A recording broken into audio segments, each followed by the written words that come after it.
Welcome, everybody, to the Dalles Area Chamber of Community Affairs. This is Dan Spatz on behalf of the Chamber. Our guest this morning is Roger Nichols with Nichols Coins and Currency. Roger, I can't see the screen, so give me the right title on that one, but the idea is talking about rare, unusual coins, currency, and we have a master of that topic in Roger Nichols. Longtime historian, journalist, and man of many, many talents. So, Roger, we're looking forward to the presentation. But right Okay, now, have you made me? Oh, go ahead.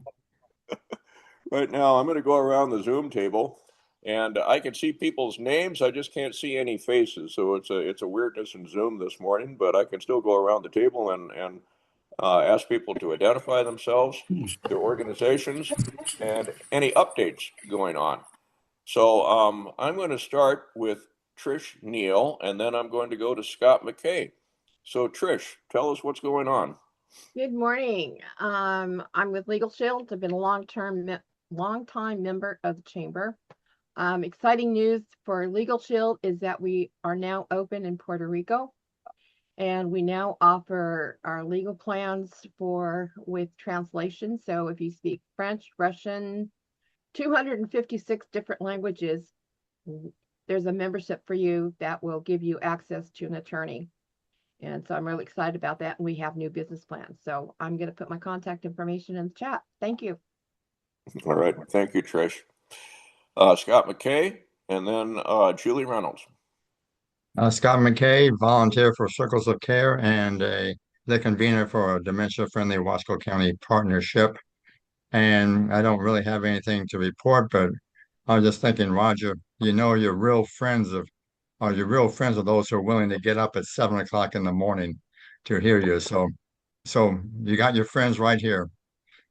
Thank you. That's right, Scott. Julie, and then we'll go to Corliss. Julie Reynolds. I volunteer with Fort Dalles Museum. I'm on the commission and with Historic St. Paul's Chapel. We had a chapel planning meeting last night, and we're going to be open, we hope more than once a month, but at least once a month during the market days. It's going to depend on how many people are willing to serve as docents. And at Fort Dalles Museum, nothing new to report. We're open 7 days a week.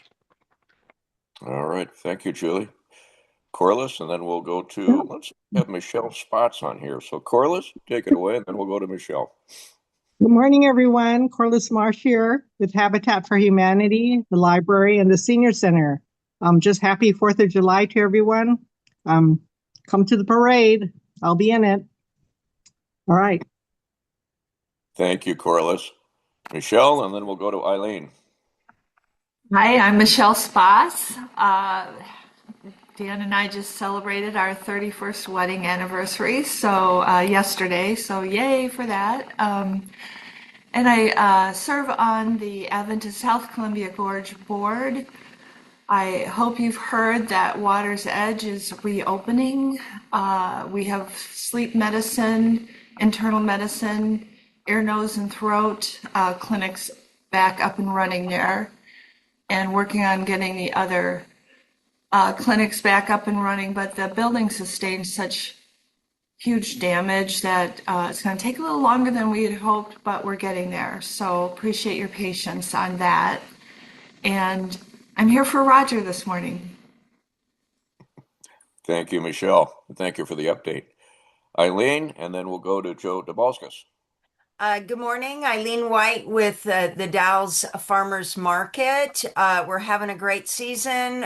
We've averaged over 1,100 people each market in attendance. And Julie mentioned St. Paul's. They're a sponsor of the Dalles Farmers Market, and they're actually going to have a booth this coming Saturday where you can get more information, and they're selling beautiful cards. In honor of 4th of July, we're going to also have a baking contest with 3 different kinds of prizes. But we go through the second Saturday in October, so shop local, shop fresh. Thank you, Eileen. Thank you. Judge Dabalskis, and then we'll go to Rob Garrett. I'm Joe Dabalskis. I'm with Sherman County, and I got on the mailing list and this caught my eye, so I'm here this morning. Thank you, Judge. Thank you for joining us. Rob Garrett with the Senior Center. Good morning. As Dan said, I'm with the Senior Center, so we have a lot going on in the next few weeks. I mean, as Corliss kind of mentioned, she's going to be in the parade, but that also includes our van and 4 power scooters. I think Corliss is driving one of them in the parade on Saturday morning. So look for the Senior Center van. Obviously, we're doing tons of Senior Center trips in that van too. We have one today. In fact, it's a mystery trip, so I can't tell you where we're going because if someone hears, they might not want to go. But I guarantee it'll be fun. Lastly, and most importantly for right now, is we have our parking lot sale / summer bazaar on Saturday, July 11th, 9 to 2 at the Senior Center at 1112 West Ninth Street. So the whole building is going to be full of crafting and stuff to sell and buy. The new to use store will be open at 10 a.m. Oregon songwriter Dale Rollins will be singing in the parking lot. At 9:30 a.m., I'm out of order chronologically. 9:30, we'll be having power car relay races, and also at 12:30. So if you want to get together a 2-person team and join in and see if you can get a good time going around the parking lot in a power scooter. These are the same scooters that are going in the parade, by the way, so we know they work. You won't get stuck in the parking lot. Come on down. Last thing is the Pop Rock Show Band will be playing at 11 a.m. And then there'll be things going off and on. There'll be food to eat. I think Corliss is cooking some stuff, and it'll just be a ton of fun. Everything's fun at the Senior Center, so come on down. Thank you, Rob. And Rob, and to everyone on the call, please feel free to put detail about events, your name, contact information, anything like that in the chat box as well, so that we're certainly have that captured over there. And now we'll go to Bill Lennox and then wrap with Tyler Peterson before we turn it over to our guest, Roger Nichols. Bill, take it away. Good morning, everyone. I'm with North Central Public Health, Wasco County's appointee. And also, I wanted to remind everybody that today is the celebration of life for Phil Brady, and that's going to be out at the Discovery Center at 4 o'clock. So just something to be reminded about. Thank you. Bill, thank you very much for that. Thank you. Tyler Peterson, and then we'll go over to Roger. Hi, good morning. I'm Tyler Peterson, and I'm here to watch Rodger's presentation today, as a visitor. All right, Tyler, welcome. You're always welcome. Put on another hat myself briefly, board member of One Community Health. Reminder that we are celebrating our 40th anniversary. Going to be a special celebration coming up on August 15th. And on August 14th, we're going to have a formal launch for the One Community Health Foundation. With that, turn it over to Roger. And Roger, you have a PowerPoint to screen share. Do you prefer questions during the presentation or at the end of the presentation? The situation is that when I got my thing up, I can't see anything but my slide. So if somebody wants to use the raise hand, apparently you can't see everybody right now, Dan? Roger, it's interesting. I can see certain icons, and when somebody puts like, there was a celebratory icon that came up a little while back. I can see that.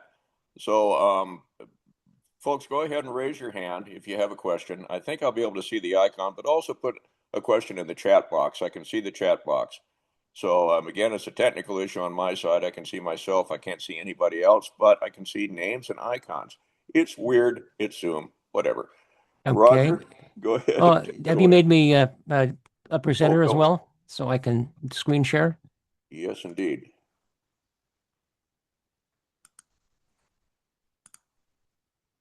So I've got the Zoom control to make you co-host. Some of the stuff is working, some of it isn't. It's just the video that's weird. Okay, you are now co-host. All right, and now let me go do this, and gotta go there. And it's coming in. I can see it. Can everybody see it? Okay, that's good. And then if I do this, not that, where is it? No. I know there's a place where I can see the whole thing. All right. I practiced this, and of course I forgot to practice this part to see the whole screen. Let me just do this. Then you can see the sidebar here. What is the, oh, there we go. There we go. All right. So, everybody, thank you, Dan, and everyone for coming. Good morning. And in the words of Monty Python, and now for something completely different. As this AI conjured vision of me in a slightly more disheveled future, I've been a coin collector or numismatist, to use the technical term, for somewhere north of 60 years. They're really getting serious over the last 16, ever since Bill Dick called me and asked if I could evaluate a collection for his client, who'd inherited a superb collection from his mother, who passed at the age of 104. Took me 4 days, valued at $78,000 back when silver was 18 bucks an ounce and gold 1,200. By the way, spot silver this morning was 59 and gold at 4,085. All right, the plan this morning, look how coins are valued, their amazing variety, a quick run through the denominations we no longer produce, some really juicy stories and trivia, and coins that you can find right now on Pocket Change that are worth some serious money. A few quick reminders. I have put a copy of today's PowerPoint in the chat, and you're welcome to download a copy. And all of you joined us today, eligible for a free hour of appraisal for your coins and currency, a $50 value. Okay, let's see how we can make this thing roll. All right, how do you value a coin? This is not my graphic, so I go in a slightly different image or a different order. To me, first, it's composition. Is it gold or is it copper? Second, what type is it? Is it a penny, a dollar? Third is mintage. How many did they make? Fourth is scarcity. How many are left? Fifth, the king of them all, is condition. And last are errors, which is a special case. And that means damaged or distorted in the minting process. It can be worth anything from a little extra to millions. We'll talk about one of those later. Damage, by the way, that occurs after a coin is out in the world is called PMD, or post-mint damage, and it lowers the value of the coin.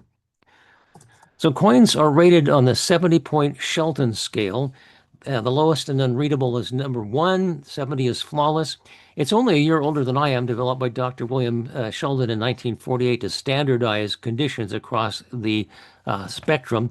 AG is almost good. G is good, very good, fine, very fine, extra fine, almost uncirculated, and mint state, which runs from 60 to 70. Okay, now we go to the fact that not all coins are the same shape. These are a few from my collection. I love the weird stuff. You'll notice they're triangles, squares, hexagons, octagons, 7-sided coins. So the Bank of Uganda is a 12-sided coin, the coins with holes in it on purpose. And then I really love the Japanese, they call the mons there, which is oval shape. And not all coins are the same, or not all coins are flat. These are all coins that I have in my collection. Just by this way, I took a picture of this, and this is all in proportion. So the quarter is there to give you an idea of how much, the size is there. Really intrigued by some of these. The Chinese mother of pearl is only a gaming token, but it's so cool I wanted to put it in here. The silver size C on the right there, you can actually see the pore marks, and they made them in the shape of a Chinese junk, actually, all kinds of different shapes. These are only a few of the shapes that are out there. The boat money is also sometimes called tiger claw from Thailand and Laos. And I love the Chinese bamboo money down there, which is somebody has really carefully carved, and it's lacquered and looks really gorgeous. Okay. Oh, and one mentioned error coins. Here are just a few of the possibilities. I have no idea how the one in the upper right ever got out of the mint. But you see the clipped coins, that's a pretty invasive. Sometimes you'll see 2 or 3, and that's because the planchets or the blanks are stamped out of a big strip, and sometimes one of the off ones get. My absolute favorite, though, is a very famous one right in the center. That is the 1955 double die Lincoln, and I've only seen 2 of those in my 60 plus years. If you would have one of those, look at how you can spot that from across the room, look, as much as and that is caused by when the die was created by the hub, it hit twice, and there you can get tiny variations, and it's all fascinating to me. That one, by the way, if you had it, would be worth anywhere up to $2,000 or $3,000. Okay. Oh, here's the one that started it all. This was actually, notice a 1787 date. This was issued by the Continental Congress before the Constitution had been ratified. It's called the Fugio cent or the chain cent. Fugio, for Latin for I fly, and next to the sundial, it means basically time flies. And Ben Franklin actually designed part of this, especially the motto I wish was still on the coin, mind your business. I think it's an amazing piece of thing. So coming up next, oh, this is one. When this country was formed, we did not have a lot of coinage on hand. So for the first few years, they admitted several coins as legal tender in the U.S. There were British and French coins. This one, though, was legal tender up until 1857. They call it the pillar dollar, or if you've ever heard the old pirate term, gold doubloons and pieces of 8, this is a piece of 8. And it was equivalent to the US dollar up until a legal tender up until 1857. So if you've ever wondered where we got 2 bits, that's here. They used to actually cut the coin sometimes with a chisel to make change. And I couldn't figure out, as a kid, 2 bits, how do you get a 12.5 cents? That's when you convert an 8 denomination to a 100 denomination.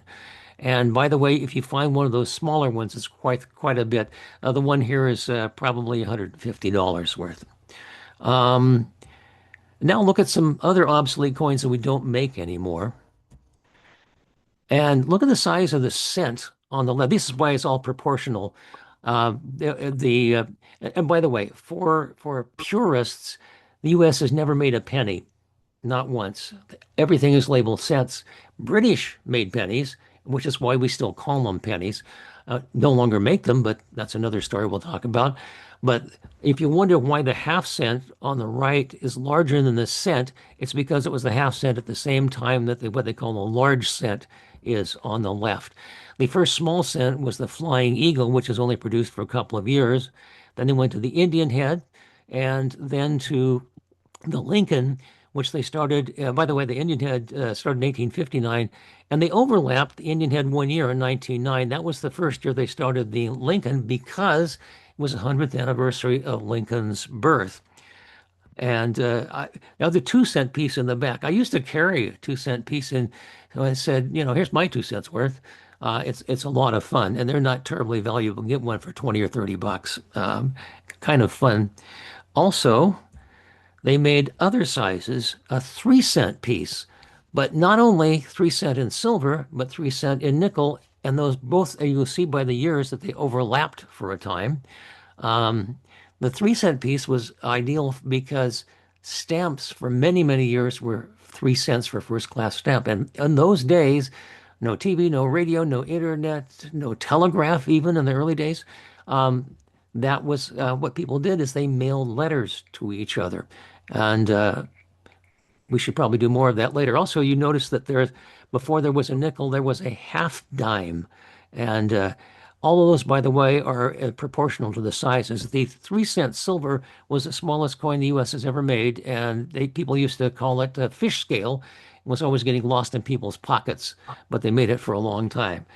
All right, so let's see. What else Roger, real fast question from the chat. Has the U.S. ever had a non-round coin? They have had some experimental coins. They did one for baseball that was cup shaped.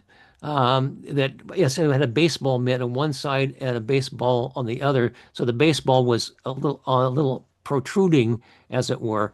I don't think there've been any other shapes that I'm aware of, but certainly other countries have made tons of shapes. That triangular one was from an Australian coin honoring the 3 branches of the military service following World War II. Okay, thank you for the question, and please keep them coming. I'm happy to do so. I'm going to slow down a little bit because I'm running so fast with all this. I want to make sure I get through all of my slides. And let's see, where are we next? We're doing fine on time, Roger. Doing fine. Okay, all right. And this one is really interesting. A 20 cent piece.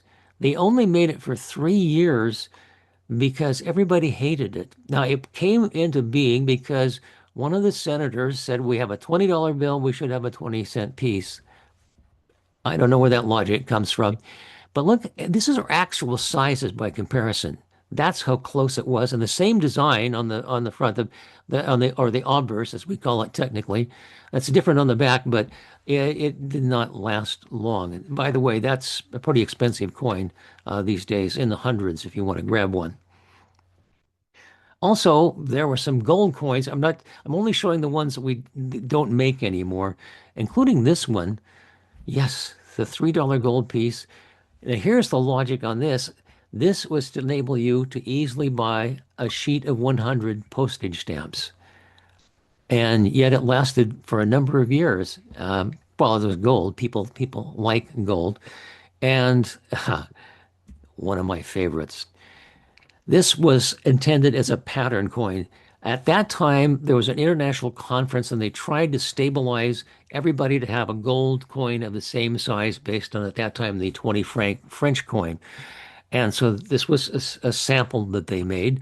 And they made the mistake of passing it out to Congress people. And the story is that a month later, most of them could be found around the necks of the expensive madams in Washington, D.C. Collectors wanted it, but most of them couldn't get it. Those things will set you back hundreds of thousands of dollars should you find one. Again, only 440 pieces were made.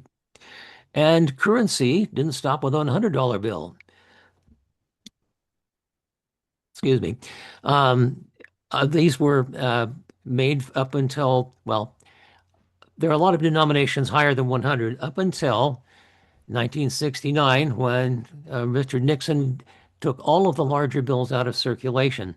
The thought was it made it too easy for mafia people or drug dealers or to transport a lot of money in a small amount of space. So they banned that one, which, by the way, had President McKinley on it. And the 1,000 with Grover Cleveland, and the 5,000 with fourth President James Madison, the 10,000. Now, does anybody know who Salmon P. Chase was? Anybody? Any idea, Dan? Connection to Chase Manhattan Bank, maybe? Actually, you're correct there, but he was the first Lincoln's Secretary of the Treasury back in the day. That's the name. But there also was this one. This was never circulated to the public. It was only for use for transfer between banks, and it is illegal to own one of these because it was never circulated. That's a handy pocket piece to have. And the American Numismatic Association has a thing called the World Series of Money. They take around as an exhibit everywhere. And they came to Portland in 2008, and I got this picture from an uncut sheet of 12 of them. And it's kind of cut off because it was in a case, obviously, with heavy glass to keep it that way. And so there's $1.2 million in one little sheet of paper. By the way, if you think about it, it's just pieces of paper and little bits of metal, all of it, but it's valuable and lots of fun. Excuse me. And you think, okay, that's probably the biggest bill in the world. Nope, not even close. Feast your eyes on this one, issued in 2008 by the Poor Republic of Zimbabwe. And by the way, at the time this was issued, it was worth about 50 US cents. Oh my gosh. Yeah. Has to be the biggest. Nope. This is the champion. This is Hungary in 1946, post-World War II. And that is, yes, 100 quintillion pengo. That's the 18 zeros behind the 100. And it was worth 20 US cents at the time. Where are we going from here? Going my cheat sheet here. Let's just check it out. Astonishing what inflation. Yeah, they had hyperinflation. Also, one of my smaller collections is the not guild or substitute money that they had in Germany following World War I, where the Versailles Treaty had taken just so much out of the German economy that local cities and organizations would print or mint their own coins and or print their own money. And I have several of those, a kind of fascinating sub-collection. All right, it's time for the cool stories. What's missing here? Does anybody spot what's not on this coin? This, by the way, there was a design with a shield on it. Then they went to this, what they call a V nickel in 1883. The value of the coin. Yes, there's no cents on it anywhere. So I want to tell you about the fellow named Joshua Tatum, who saw an opportunity and, yes, gold-plated 1,000 of them. His MO was he'd go into a store, he'd pick up a 5-cent item, put it down next to this, and not say anything. This is very important later on. And the storekeeper wouldn't see cents. He'd see a gold, and he'd see the V for 5, and he'd think it was a $5 gold coin, give him $4.95 change and his 5-cent item as well. He did so well. Went through all 1,000 and then ordered 10,000 of them done. And it was partway through that when he was arrested, and he could not be convicted. Why? Because he didn't say this is a $5 gold coin. The merchants made that judgment themselves. And they couldn't claim that he told them because he was mute. He could not possibly have said anything. So he got away scot-free with all his ill-gotten gains. But and by the way, this is what it looked like after they changed it to add the cents on the bottom. Now comes my real hero, a guy who not only found an edge and run a great swindle, he did it so that nobody lost anything. So his name is Jose Baraja Zdravko, which I'm probably mispronouncing horribly. He was a Yugoslav who held a valid Spanish passport, spoke Serbian, and made his fortune literally in Italy by counterfeiting British coins, most notably the British sovereign. This was one of the world standard coins for a long time, minted from 1817 to 1917. It was slightly smaller than U.S. quarter and contained just short of a quarter ounce of gold. And unlike the gold coins of some other countries, the sovereign was subject to very tight quality control. Buyers could be sure the gold content of one sovereign was the same at the next. Now, they stopped it in 1917 due to World War I. Britain needed the gold for the war effort, and they asked actually citizens to turn in their gold coins, and some of them did. So we turn now to 1947 when Zdravko had his inspiration.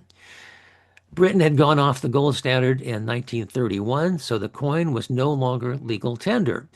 And in fact, it was actually illegal to own the coin or to use the coin in Great Britain. Well, a coin you can't spend in its home country, you realized, is no longer legal tender. And if we're no longer legal tender, then anyone, including him, could make his own legally. He also noted that the post-war instability and inflation had driven demand for the sovereign to the point, and this is amazing, where buyers in Africa, India, and Asia were offering a 60% premium over the value of the coin. That gives a lot of wiggle room. So that led to his stroke of genius. With them willing to pay such a premium, he could afford to be generous. He put slightly more gold in his sovereigns than the British government had. He was able to make a profit of $5 a coin or $700 in every kilo that he processed. When he was finally arrested and came to trial in Switzerland, he could not be convicted because there were no victims. He couldn't be convicted of counterfeiting because it was a non-legal tender coin, and he couldn't be convicted of fraud because the buyers got more than they paid for. Also, you'll note he cleverly dated his version of the coin 1936, 17 or 19 years after the British stopped production. He made $2 million over the course of a few years and retired comfortably. So that's one of my favorite stories of all time. And here's another favorite story. This is the hidden in plain sight. Now, this is a much tougher one to spot anything unusual about this coin. So I'll give you a moment to take a look at it.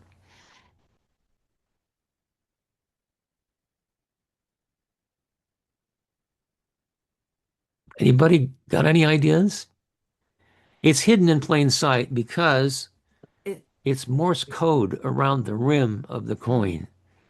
And you're wondering what it spells out? I'm glad you asked. it says if you start the lower bottom right below the cents and run it clockwise, we win when we work willingly. A message for the times. I was pretty fascinated about that. World War II affected money in lots of ways. This is one of them. In the early days of World War II, when the Japanese were advancing across the Pacific, there was real concern that they would take Hawaii and seize all of the money there, and you spend it in neutral countries to their advantage. So the U.S. came up with this, I think, incredibly clever trick. They pulled all of the currency off the island and replaced it with currency overprinted with this Hawaii on the reverse, and you see the Hawaii vertically to the right of the front of the bill. And the idea being, if the Japanese did seize the island, they would just declare this was no longer legal tender. They wouldn't let people let it spend it anywhere. And they didn't do all of the bills. They only did the 1 through the 20. If you the ones run from right now you get one from $25 to $200 depending on condition. The 20s go for $600 to $2,000 these days. And I do not have one in my collection. If anyone wants to volunteer to give me one, I'd be happy about that. And the other thing that was affected by World War II was the steel cent. They needed copper for the war effort, so they ended up doing a zinc-plated steel cent. And horrible zinc is an awful metal for coin because it corrodes pretty rapidly. That's a pretty nice one. You get a shiny one, you're lucky. They're not terribly valuable, 30 or 40 cents, maybe $1 at the most. Everybody saved them because they were different. But what happened is a few of the blanks or planchets, as they call them in the industry, of the copper ones slipped through and were made with the 43 image on it. And those are worth a ton of money. The last one, let's see if I get my list here, $35,000 to $175,000. And you'll notice, I don't know if you can see off to the right, there's where a lot of people tried to counterfeit them, but the shape of the 3 is usually different than what the real one was. Yeah, do check your old jar of pennies just in case. By the way, they also had a few of the steel planchets that got a 44 on them, and they're worth 35. I'm sorry, I gave you the wrong kind. The steel, the 43 copper is $100,000 to $900,000.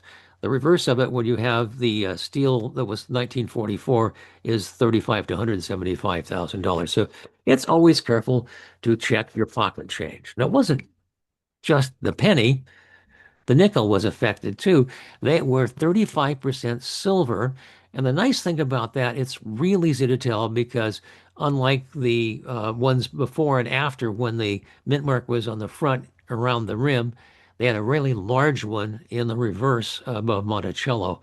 They're worth anything from $1.50 to $3 these days, and depending on the silver amount, the spot price of silver, which you can look up online.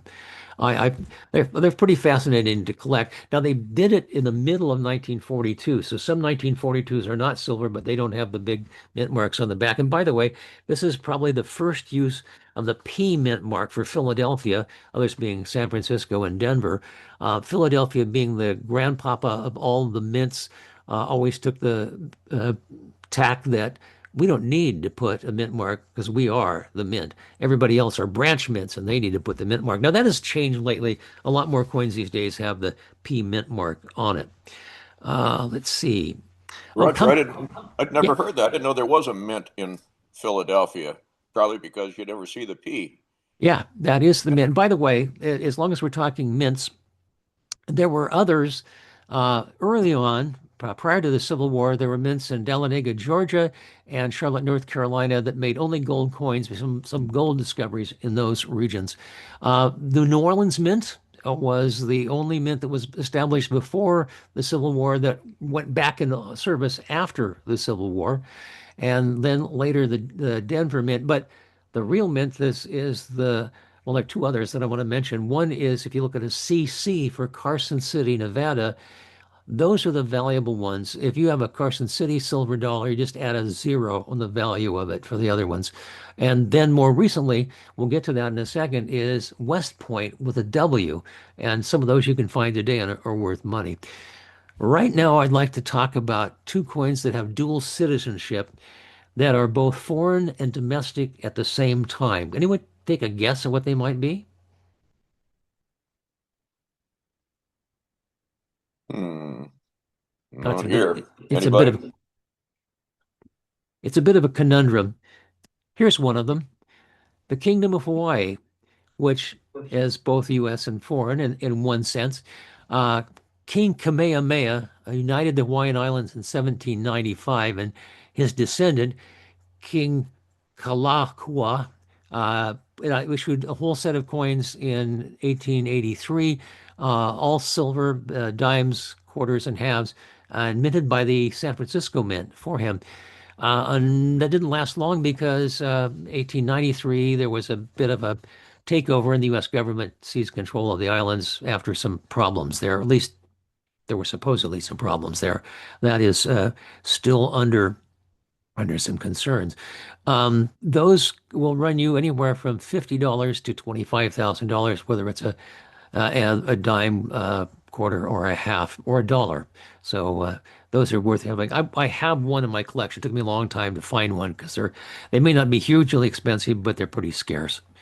And then the other dual coin, yes, there were some Confederate cents made. Now, only 12 of them were made in originals in Philadelphia. In Philadelphia, during the war in 1861, a fellow named Robert Lovett Jr. made them, and then he was fearing he was going to be arrested by the Union, so he hid the dies, and they never were put in circulation, obviously. Later, restrikes and replicas were produced, much more common, but still highly collectible. Cost on those $72,000 to $216,000. But that's not all. There were actually, as it says, 4 minted. When Louisiana succeeded, the U.S. Mint in New Orleans was seized, and the staff used existing federal obverse die, the seated Liberty, but they made their own reverse. You can see there with a Liberty cap and a shield, etc., on it, and Confederate states. And today, the 4 originals sell for hundreds of thousands. The most recent one was on market went for $960,000. Now, yeah. Now for some, excuse me, I'm coughing today.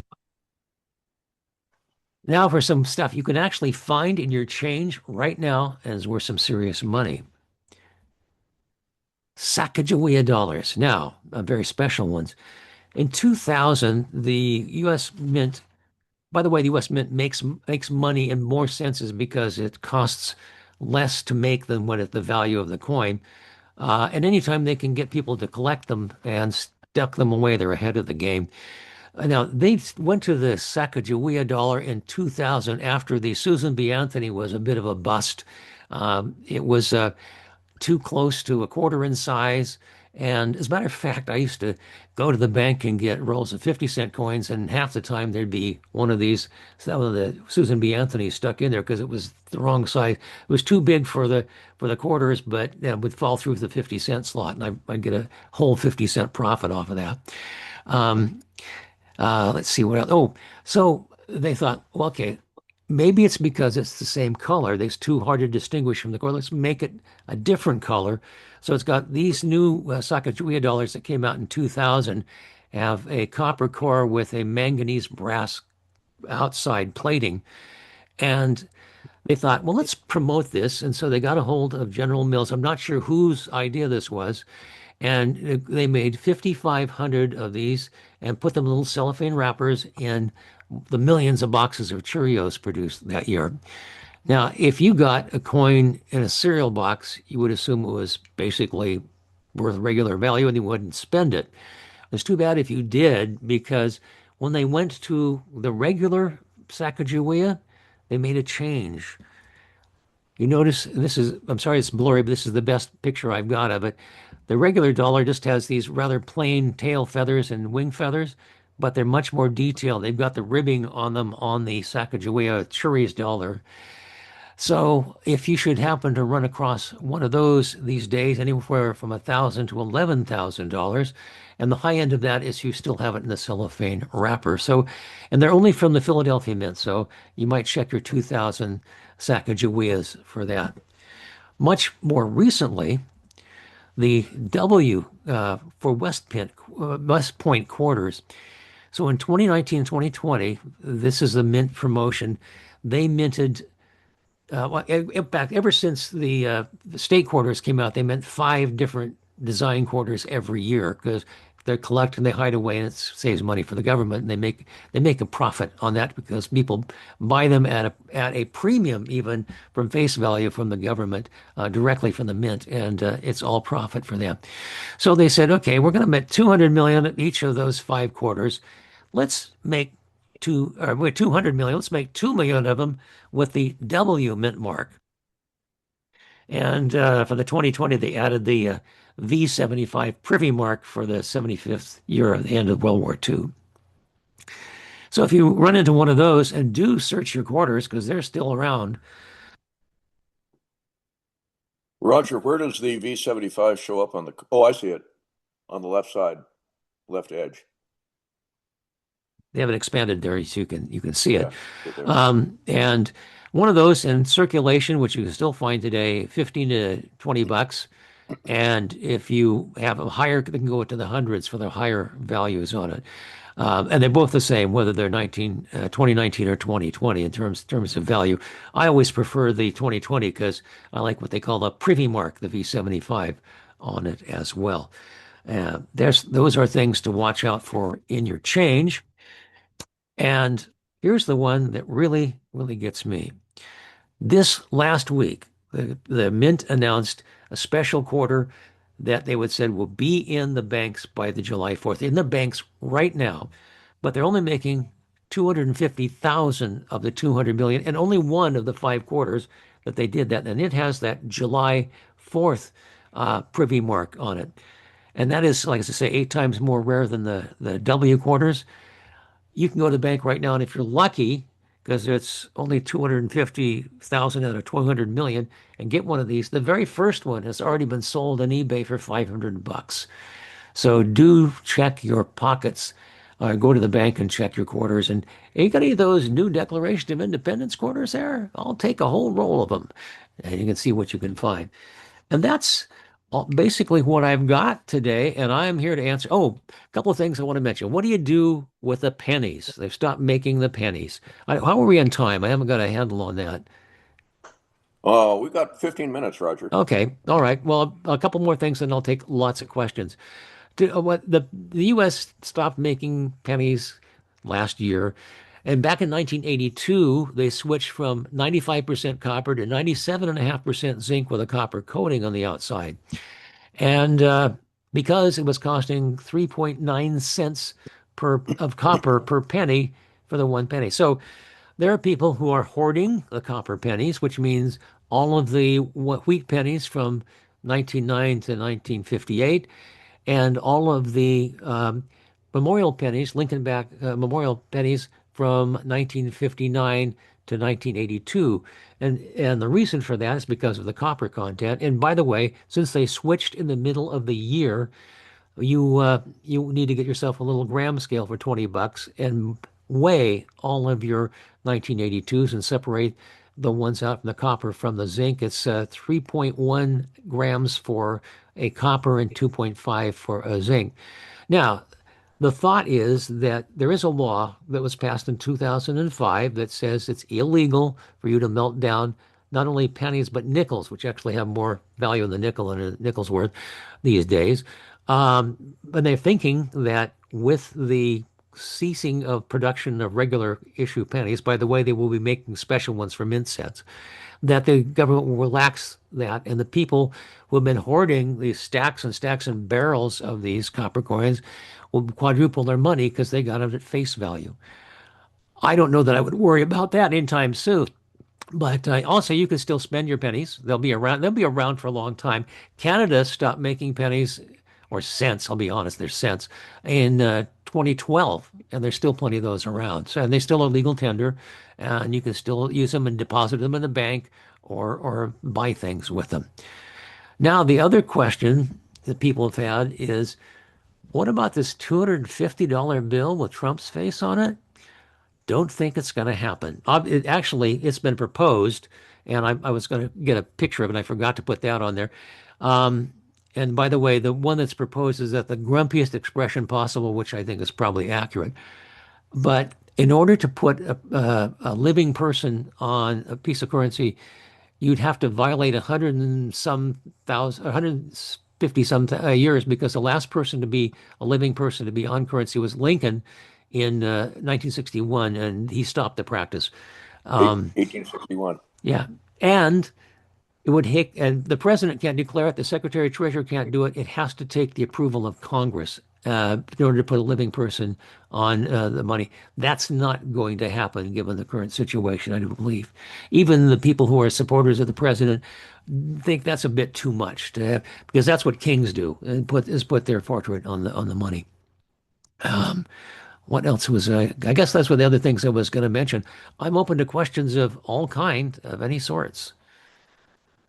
Roger, on melting down pennies, I think I read a story one time that someone realized you could buy a whole bunch of pennies, melt them down, and sell them as ore, and was making money off of that rather than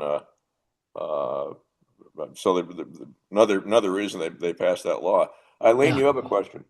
Yeah, on a paper currency, when there's, and I only know this from TV shows and movies, when they catch the criminals because they can tell that was the money that was stolen or used as ransom or whatever, how do they do that? And how is that even a thing? Well, there are two things that happen. If they pay a ransom, they note all the serial numbers. It makes it very easy. There's no question about that. And then, of course, sometimes if the people that rob banks do get discovered because they put a die pack in the bag with them, it pops and goes off. Not only does the money, everything in the vicinity gets that way. And by the way, if you have a fun thing, you can look on YouTube and find people who put packages to lure porch pirates that blow up in their face. It's very funny. Actually, spread colorful dye all over everything. Yeah. Tyler, you have a question. Hi, so I was wondering, what are some common misconceptions about coin collecting? Do you think there are any? Yeah, one is you can get rich. And the problem with that is you have to have money to make money. You can buy a lot of coins online very cheaply, or you can buy. In fact, you can go onto eBay and they will sell you in bulk foreign coins, so much per pound. And so, if you are going to get rich in coin collecting, you need to have some cash to start with and buy the top quality coins in every category, because they're the ones that are going to go up in value. If you buy, say, 1955 cent for 30 cents and it doubles in value, you've only made 30 cents. If you buy a coin for $100 and it goes up 100 to 150, you've made $50. So that's one of the misconceptions about it. If you've got any other suggestions, I'd be happy to answer. Other questions around the table for Roger? Yeah, Eileen, I see your hand. So since people are using less cash these days, and I would imagine especially change, I know at farmers market, especially during COVID, we went to trying to round everything to the nearest dollar. Do you know the percentage of coinage versus paper currency? Has that changed over the years? Actually, no. Because they're making all these like extra quarters every year, they're still putting out tons and tons in the millions and billions, actually. as long as people will accept them, they will keep making them. And I think perhaps the trend, obviously, is fewer people are using them, and but stores have to keep them on hand because two people carry cash, and yeah, it's a strange situation out there. Yeah. And I try to pay cash as well. And I don't. I pay with card for most things, but I do always try to carry some cash so that I can get some change to look through. It's, you know. By the way, if you want to start coin collecting, the inexpensive way is to be what they call uh, a coin hunter. You go to the bank and you buy a box of coins. You can get a $25 box of cents for 25 bucks. And it has got 2,500 pennies, coins, cents in it. If you are a certain OCD personality like myself, you will look through all those 2,500 and find a few. You probably find several wheat pennies in there, and they're worth a couple of cents each, even the common dates. And you might find a rarer one or two. And if you do it for nickels, it's 200. If you do it for dimes, it's 250. Quarters or 50-cent pieces are $500 boxes. And if you have nickels, you hunt for more nickels and older ones. There are previous kinds of nickels that are not the nickels that you know about. And some of those are, they're like the V nickel that we showed you. And if you look for dimes, of course, you look for the silver ones. If you look for quarters, you can look for not only the silver ones, but for the W quarters. And for the half dollars, obviously the silver. Now, here's a trick. The magic number is 1964. That is the last year that the U.S. government made it 90% silver on the dimes, quarters, halves, and well, the dollars, they stopped making silver in 1935. But the insiders know that the Kennedy half dollar obviously came out in 1964, right after his assassination in 63, was the only year that was 90%. But the 1965 through 1970 are 40% silver. So right now that's about $10 worth of silver in those. So it's worth keeping your eye on the 50-cent pieces you get at your change. And Roger, we have a question from Corliss. How much is the state quarter collection worth and the mint location? The state quarter is worth A face collection. value. And the reason for that is everybody collected them. They all thought this was going to be valuable. People have rolls of uncirculated, brilliant state quarters lying around. It's kind of cool to have the whole collection. There are 4 or 5 of them that have errors that are worth some serious money. The Iowa one, for instance, has a corn stalk on the right side. I'm sorry, I didn't have a copy of it with me, but there's an extra leaf on a couple of them that has to have been done by somebody at the mint because they're 2 different leaves. There's a low leaf and a high leaf, and those are worth quite a bit of money if you find them. And the Minnesota one, which has a picture of a lake with a bunch of trees in the background, has an extra tree. It's actually a die crack, but looks like a tree because when you have a crack in the die, it means a raised piece in the actual coin. So there are a few of them like that that are worth money. And a question from Julie. My question is about the 1943, I guess it was a penny or nickel that you showed a while back. Penny. No, okay, it was minted it was steel, and then you said a few copper ones were made. You said it slipped through. How does that happen? Beats the heck out of me. But they're making millions and millions of these things. One of them sticks in the drum that they feed everything in that goes into the machine. I think that's what happened, and it's a lucky break for a few people who found them. And there are horror stories of kids finding Papa's coin collection and going down to buy ice cream with them. Ugh. But in fact, you can, and then sometimes if you are coin hunting and you've got a box of coins, you'll say, okay, this was a coin dump. A collector came through and dumped all of the ones that weren't terribly valuable just to clean out his collection. If you find 2 silver coins in the same roll, you know that somebody dumped them. That's not happening. Yeah. Roger, and before we want to be sure to get this information out before we close on a different topic. Michelle placed the link to the celebration of Commissioner Phil Brady's life in the chat box there. It's a YouTube link. The service itself starts at 4:30 today at the Discovery Center. Doors open at 4. But see the chat box for that link. But Roger, I do have a question on currency. The pennies. Remember when pennies used to have a sheaf of wheat on them and then went to the Lincoln Memorial? When did that happen? Well, they kind of like 50-year cycles. So 50 years after the 1909, when they started the Lincoln pennies, 1959, they changed it to the memorial rather than the wheat, or Wheaties, as we used to call them in the trade. And then in 2009, there were 4 different scenes from the life of Lincoln on it. And those are kind of fun to have. They're not terribly valuable, but I really like them. And then in 2010, they went to everybody hates a very stupid, boring shield on the back.